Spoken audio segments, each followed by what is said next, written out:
so. No, no, no, no. I don't think so. No, no, no, no. It's never, ever, ever, ever, ever, ever gonna happen. I don't think so. No, no, no, no. I don't think so. No, no, no, no. It's never, ever, ever, ever, ever, ever gonna happen. I don't think so. No, no, no, no.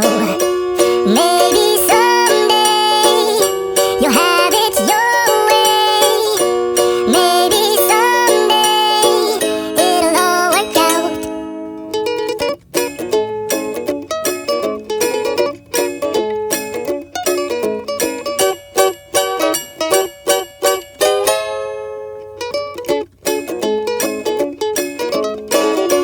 Maybe someday. Kejap. Sebelum kita melanjutkan video ini, marilah kita sama-sama melihat video short story yang telah dihasilkan oleh kumpulan kami. Betul tu. Ya, aku buat macam tu tu sebab kan kau tahu macam entahlah. Betul dia benda macam tu. Itulah. Apa benda tu? Kenapa ni, Dek? Ada masalah ke? Tak kak, beg ni saya bawa barang, lepas tu dia terkoyak pula bawah tu. Jatuh habis barang saya. Lah, kesiannya.